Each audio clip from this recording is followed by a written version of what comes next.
The door swung open with a force that shattered the evening's fragile peace.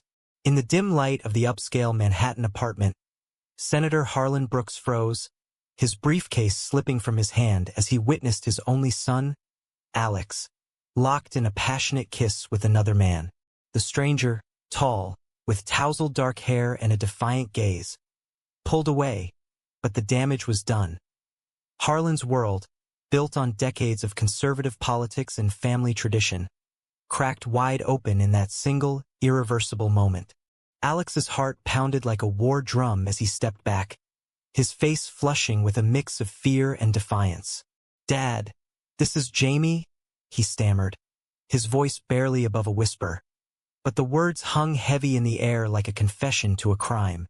Harlan's eyes narrowed, the initial shock morphing into a storm of rage and betrayal, his mind racing through the implications for his Senate re-election campaign, the family name, and the strict Catholic values he'd instilled in Alex since childhood. Jamie, sensing the brewing tempest, grabbed his jacket from the couch. "I should go," he muttered, avoiding Harlan's piercing stare.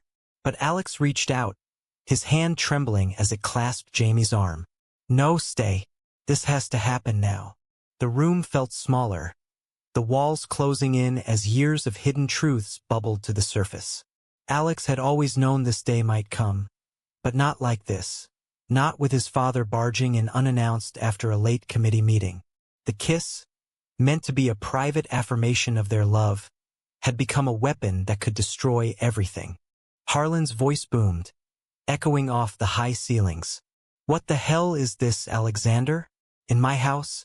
With him?" He gestured at Jamie as if he were an intruder, not the man who'd been Alex's anchor for the past 2 years. Alex swallowed hard, his mind flashing back to how it all started.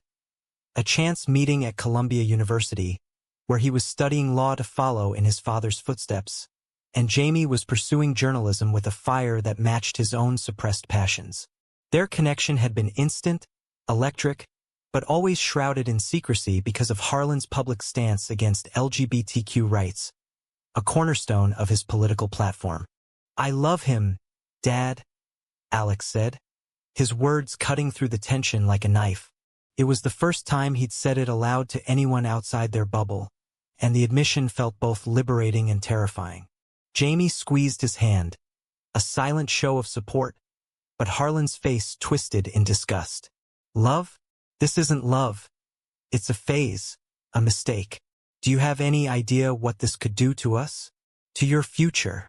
The senator paced the room, his polished shoes clicking against the hardwood floor, each step a reminder of the life Alex was expected to lead. One of power, privilege, and heteronormative perfection. As the argument escalated, Alex felt the weight of his double life pressing down. By day, he was the dutiful son, interning at his father's office, attending galas with eligible women on his arm to keep up appearances. By night, he stole moments with Jamie in hidden corners of the city, their love a rebellion against the expectations that chained him. But now, exposed, the conflict tore at his soul. Was he ready to lose his family's support, the inheritance, the safety net of wealth and influence? Jamie, from a working-class background in Brooklyn, had nothing to lose but Alex himself, and that disparity only heightened the stakes. Harlan slammed his fist on the kitchen counter, rattling the crystal glasses. "You think you can just throw away everything we've built? Your mother would be heartbroken if she were alive." The mention of his late wife, who had passed from cancer 5 years ago, was a low blow, designed to guilt Alex into submission. Alex's eyes welled up. His mother's memory was sacred, a beacon of unconditional love in a household ruled by Harlan's iron fist. But even she had adhered to the family's conservative ideals, never questioning the path laid out for her son. Jamie finally spoke up, his voice steady despite the fear in his eyes. "Sir, with all due respect, Alex isn't throwing anything away. He's choosing to be honest." Harlan whirled on him, his face reddening. "Honest? This is perversion, boy. Get out of my sight before I call security." The threat hung there, a reminder of Harlan's power. Not just as a father, but as a man with connections that could ruin lives. Alex stepped between them, his body a shield. If he goes, I go too. The standoff lasted what felt like hours, though it was mere minutes. Harlan's phone buzzed incessantly. Calls from aides about tomorrow's press conference. But he ignored it, his focus laser-sharp on dismantling this abomination. He recounted every sacrifice he'd made. The long hours in Washington, the compromises in politics, all to give Alex a legacy. You're my heir, son. Don't make me disown you. The words stung, forcing Alex to confront the maw of rejection yawning before him. In that moment, he realized the kiss wasn't just a spark of affection. It was the ignition of a war within his family, one that would test loyalties and shatter illusions. As Jamie reluctantly left, promising to text later, Alex collapsed onto the couch, exhaustion washing over him. Harlan retreated to his study, slamming the door, but the silence was deafening. Alone, Alex's mind raced through the what-ifs. What if he denied it all, claimed it was a drunken mistake? What if he fought back, outing himself publicly? The internal turmoil gnawed at him, a preview of the battles to come. Sleep evaded him that night, replaced by visions of a future forked in two. One path safe but hollow, the other true but treacherous. The next morning dawned with a false calm. Harlan emerged, composed as ever, and laid out his ultimatum over breakfast. End this nonsense or you're cut off. No tuition, no apartment, no family. Alex stared at his eggs, the food turning to ash in his mouth. He knew compliance would mean betraying Jamie, betraying himself. But defiance? That could mean poverty, isolation, and the scorn of a society that still whispered about those people. The choice loomed like a guillotine, and Alex felt the blade's shadow on his neck. Alex's phone vibrated under his pillow, pulling him from a fitful sleep. It was Jamie, texting, "We need to talk. Meet me at our spot." The spot was a quiet bench in Central Park, away from prying eyes, where they'd shared their first real conversation 2 years ago. Alex dressed quickly, avoiding his father's study where Harlan was already on calls, barking orders about damage control. Stepping into the crisp New York air, Alex felt a mix of relief and dread. The city buzzed around him, indifferent to his personal apocalypse. Arriving at the park, he spotted Jamie leaning against a tree, his expression a cocktail of worry and determination. They embraced briefly, the touch electric yet tentative, as if the previous night's exposure had tainted their intimacy. "What happened after I left?" Jamie asked, his voice low. Alex recounted the ultimatum, the threats, the invocation of his mother's memory. Jamie's face hardened. He's bluffing. He wouldn't really cut you off. But Alex knew better. Harlan's word was law, forged in the fires of political ambition. As they walked the winding paths, leaves crunching underfoot, Alex delved into his inner conflict. "I've always known I was gay, but I buried it. For him, for the family image. Now it's out and I feel free, but terrified." Jamie nodded, sharing his own story. Coming out in high school, losing friends, enduring slurs, but finding strength in authenticity. "It's not easy, Alex. Society still judges us. But hiding? That's a slow death." Their words wove a tapestry of shared pain, highlighting the societal pressures that forced so many like them into shadows. Back at the apartment, Harlan was waiting, his campaign manager, Elaine, by his side. She was a sharp woman in her 50s, loyal to a fault. "We've got a plan," Harlan announced. "You'll issue a statement denying everything, blame it on stress from finals. And you'll start dating Rebecca Thompson, her father's a big donor." Alex's stomach churned. Rebecca was nice, but the idea of using her as a beard repulsed him. "I won't lie anymore," he retorted.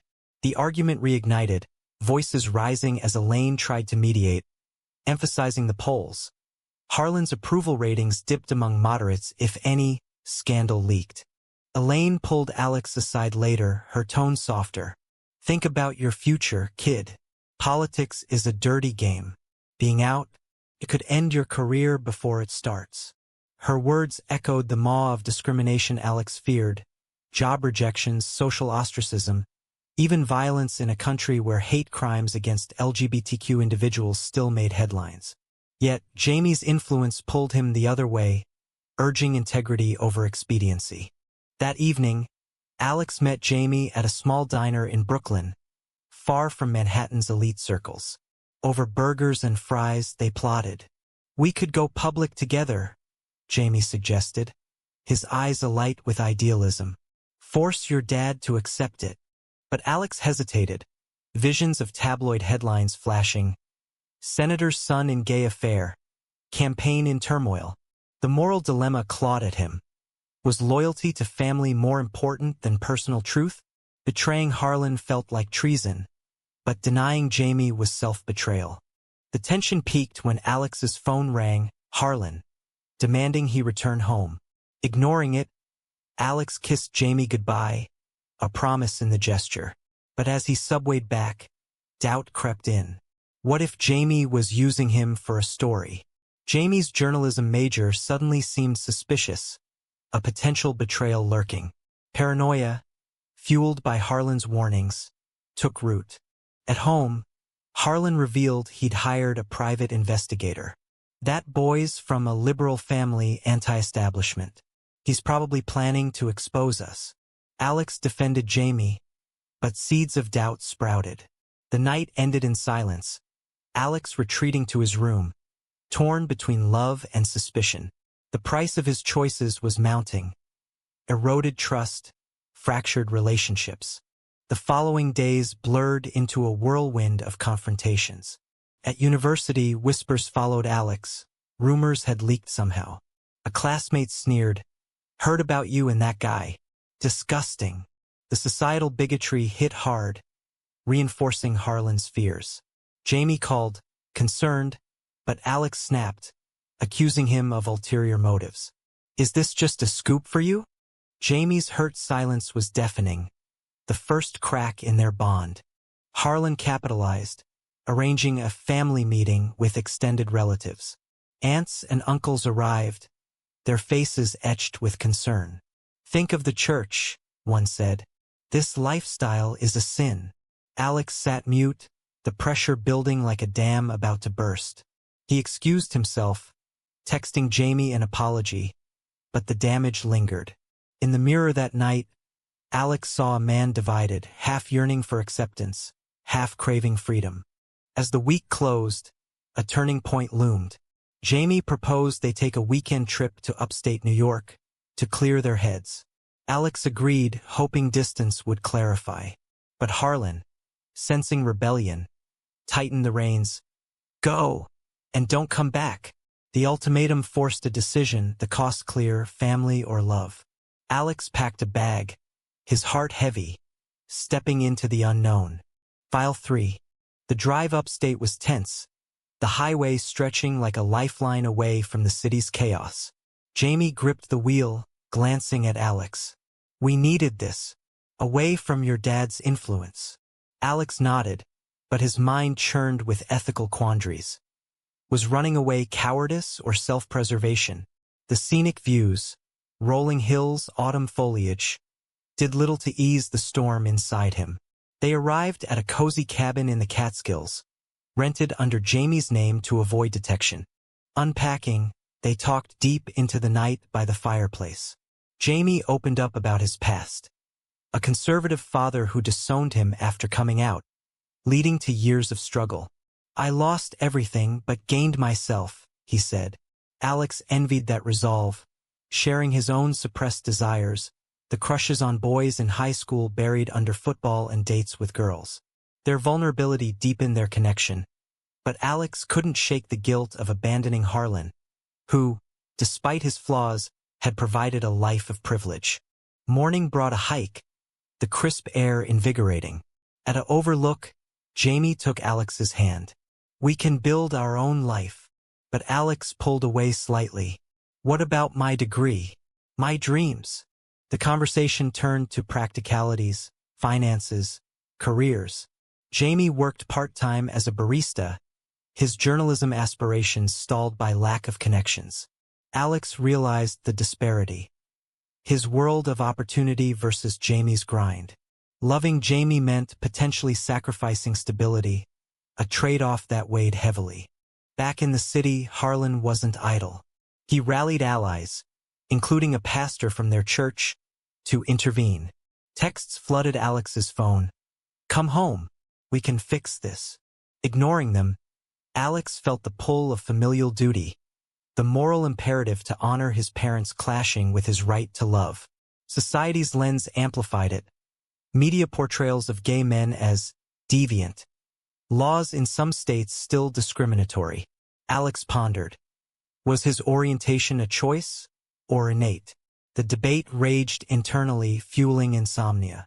On the second day, a storm hit, confining them indoors. Board games turned serious as Jamie pressed. "You have to choose, us or them." Alex exploded. "It's not that simple. You're asking me to burn bridges." The argument revealed cracks, Jamie's impatience, Alex's indecision. Hurt words flew. Jamie accused Alex of privilege blindness. Alex called Jamie pushy. They slept apart, the silence a chasm. Reconciliation came at dawn. Apologies exchanged, they made tentative plans. Alex would finish his semester secretly, then decide. But reality intruded, a call from Elaine. "Your dad's poll numbers are tanking. Rumors are spreading." Panic set in. Harlan had leaked a sanitized version to control the narrative, painting Alex as confused. Betrayal stung. His own father manipulating the story. Furious, Alex confronted Harlan via video call. "How could you?" Harlan's response was cold. "To protect the family. End this or face the consequences." The call ended with Harlan's ultimatum evolving. Therapy to cure him. Alex hung up, shattered. Jamie comforted him, but doubt resurfaced. Was Jamie worth this pain? The trip ended prematurely, the drive back somber. Dropping Alex off, Jamie said, "I love you, but I won't wait forever." Alone in the apartment, Harlan away in D.C., Alex faced emptiness. He scrolled social media, seeing posts about LGBTQ rights marches, stories of triumph and tragedy. It awakened something, a resolve to fight, but at what cost? University resumed, but Alex was a ghost. Professors noticed his distraction. Friends distanced themselves. A confrontation with a homophobic frat brother escalated to shouts. "Faggot!" The word cut deep, a reminder of societal hatred. Jamie supported from afar, but their meetings grew clandestine again, paranoia reigning. Harlan returned, staging an intervention with relatives and the pastor. Prayers and pleas filled the room. God can change you. Alex endured, but inside, rebellion brewed. He slipped out that night to meet Jamie, confessing the pressure. "I can't do this alone." Jamie's embrace was a lifeline, but the moral tightrope tightened. Defy God, family, society? As tensions mounted, a betrayal loomed. Elaine, under Harlan's orders, dug into Jamie's past, uncovering an old blog post criticizing politicians like Harlan. She presented it to Alex. "He's using you." Doubt exploded into accusation. Alex confronted Jamie. "Is this revenge?" Jamie denied, but the seed grew, poisoning their trust. The accusation hung between them like smoke in Jamie's cramped Brooklyn apartment. "Revenge? Alex, that's insane. I wrote that post years ago, before I met you." Jamie's eyes pleaded, but Alex's trust was frayed, Harlan's manipulations taking hold. Then why hide it? The argument spiraled, voices echoing off peeling walls. Jamie admitted admiration for Alex turned to love, but the timing seemed suspicious. They parted angrily, Alex storming out into the night rain, his mind a whirlwind of betrayal and self-doubt. Back home, Harlan sensed victory. "See? I told you." He pushed therapy sessions with a conversion specialist, disguised as counseling. Alex attended the first, the therapist spouting pseudoscience about healing homosexuality. It repulsed him, clashing with his innate feelings. Walking out, Alex felt a spark of defiance, but the societal echo, bills in Congress limiting gay rights, reminded him of the broader fight. Reconnecting with Jamie proved rocky. Texts went unanswered at first, then a meeting at a neutral coffee shop. "I forgive you," Jamie said, "but we need boundaries." They rebuilt slowly, discussing futures. Jamie's dream job at a progressive news outlet, Alex's law ambitions. But Harlan's shadow loomed. He froze Alex's accounts, forcing him to borrow from Jamie. The humiliation burned, highlighting class divides and the cost of independence. A family dinner turned explosive. Harlan invited Rebecca, the suitable match. She was oblivious, chatting amiably, but Alex's discomfort peaked. "I'm gay, Rebecca." "Sorry." The room fell silent, Harlan's face apoplectic. Relatives gasped, one aunt muttering about moral decay. Harlan banished Alex to his room like a child. But later, in private, "You're destroying us." Alex countered, "You're destroying me." The exchange revealed Harlan's own conflicts, fear of losing his son, clashing with political survival. Society's pressure amplified via media. A leaked story hit tabloids. Senator Brooks' son in gay scandal? Harlan denied, but damage was done. Protests outside his office, supporters versus activists. Alex watched from afar, guilt gnawing. Had his love sparked this chaos? Jamie urged solidarity. "Join a march." Alex hesitated, fearing exposure, but attended anonymously, the energy empowering. Chance of equality stirred his soul, but a counter-protester's slur reminded him of risks. Betrayal struck again when Jamie's editor offered a story on Harlan's hypocrisy. Jamie refused, but told Alex, "I chose you over my career." Gratitude mixed with fear. What if Jamie resented it later? Their relationship deepened amid trials, stolen moments fraught with passion and peril. Harlan escalated, threatening to pull Alex from Columbia. Desperate, Alex sought legal advice from a pro bono LGBTQ center. The lawyer outlined options, emancipation, but at 21 it was symbolic. "Fight for your rights," she said. Inspired, Alex confronted Harlan. "Accept me or lose me." Harlan wavered, revealing vulnerability. "I don't understand this, son, but I love you." A crack in the armor, but not enough. The turning point came at a fundraiser. Harlan spoke on family values, but Alex crashed, publicly coming out. "My father preaches unity, but denies my truth." Chaos ensued, cameras flashing, guests murmuring. Harlan dragged him aside. "You've ruined me." But in the aftermath, polls shifted. Some praised Alex's courage. The price? Harlan's campaign faltered, family ties strained. Jamie stood by, but tension simmered. "You didn't tell me you'd do that." Alex apologized, but the unilateral decision highlighted imbalances. They argued about power dynamics, Jamie feeling sidelined. Reconciliation involved compromise, joint decisions henceforth. As fallout mounted, Alex moved in with Jamie, embracing poverty. Odd jobs sustained them, the struggle forging resilience. Society's judgment persisted, dirty looks, job denials, but support networks emerged. Friends from the center, online communities. Harlan reached out tentatively, a olive branch. "Let's talk." The meeting was awkward, Harlan admitting ignorance. "I was raised differently." Alex educated him on LGBTQ issues, planting seeds of change. But full acceptance? Elusive. Living in Jamie's shoebox apartment was a culture shock for Alex. Shared laundry, ramen dinners, no doorman. But it was freedom, albeit costly.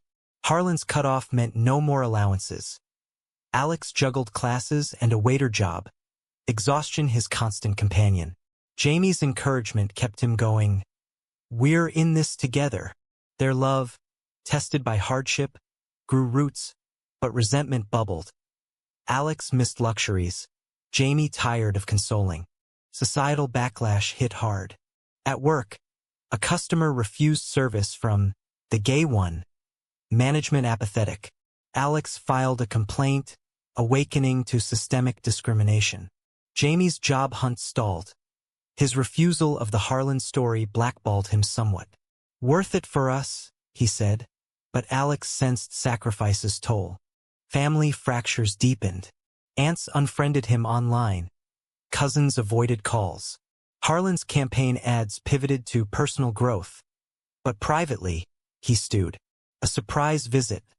Harlan at the apartment, nose wrinkled at the mess. "This is how you live." Alex stood firm. "Better than lying." They talked hours, Harlan confessing fears.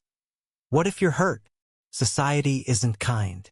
Alex shared stories of resilience, chipping at prejudices. But mending was slow.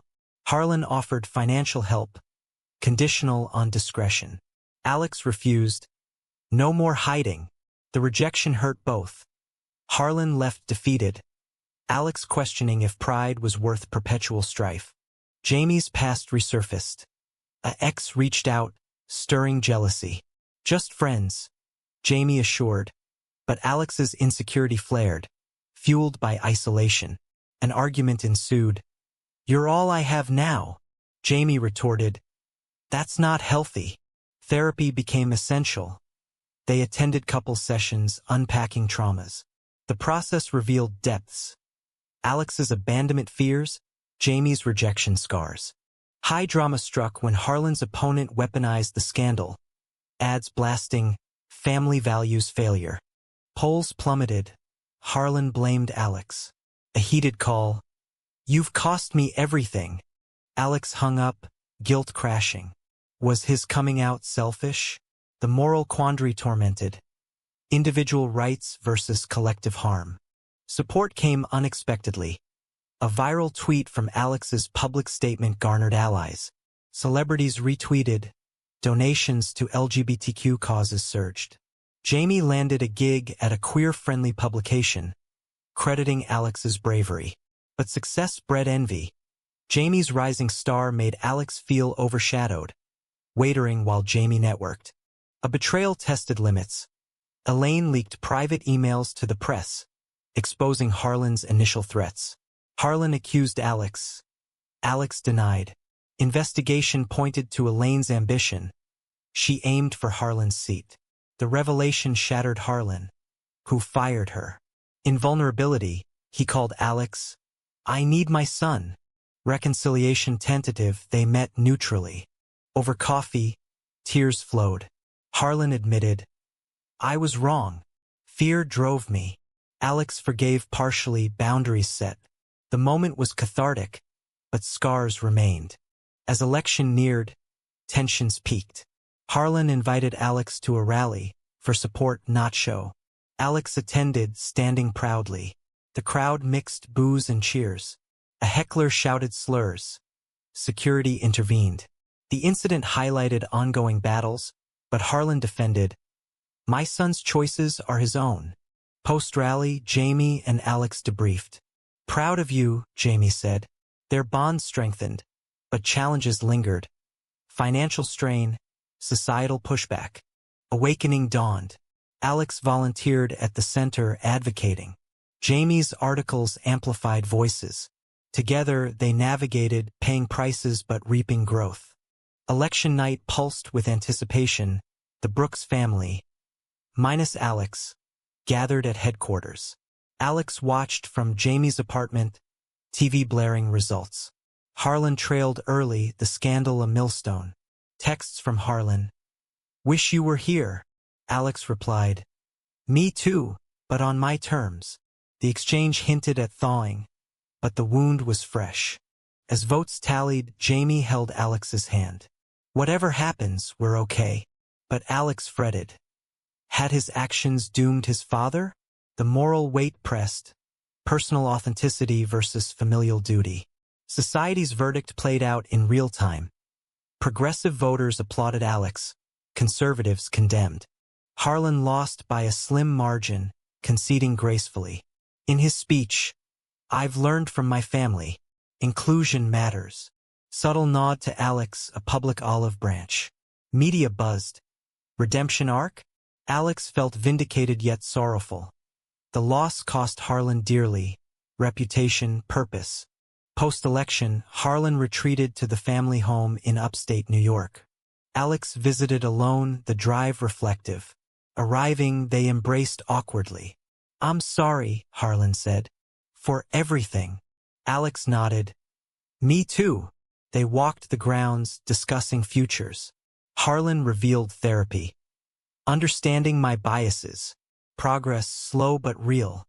Back with Jamie, Alex shared. "He's changing." Jamie smiled, but cautioned, "Don't rush." Their life stabilized. Alex graduated, landed a clerkship at a progressive firm. Jamie's career flourished, but scars lingered. Lost years, strained ties. Society's evolution mirrored theirs. Court rulings advancing rights, cultural shifts. Yet, backlash persisted. A hate crime in the news reminded them of fragility. Alex and Jamie marched in pride, hand in hand, a statement of defiance. A final confrontation, a family reunion. Relatives varied, some accepting, others judgmental. An uncle challenged, "This phase over?" Alex stood tall. "It's who I am." Harlan backed him. "Respect my son." The shift empowered, but one aunt left early, division evident. In quiet moments, Alex reflected on choices. The kiss that started it all, the prices paid. Wealth, innocence, trust. Gains, love, self-worth, advocacy. Jamie proposed one evening, a simple ring. "Marry me." Alex accepted, tears flowing. The commitment symbolized triumph over trials. Years blurred. They built a life, adopting causes, mentoring youth. Harlan, retired, became an ally, speaking at events. Full circle, but not without regrets. In the end, as they watched a sunset from their balcony, Alex pondered the journey's essence. Was the pain worth the awakening? The story closed on that note, leaving the reader to decide. Was Alex's pursuit of love a courageous stand against oppression, or a selfish act that unjustly burdened his family and society?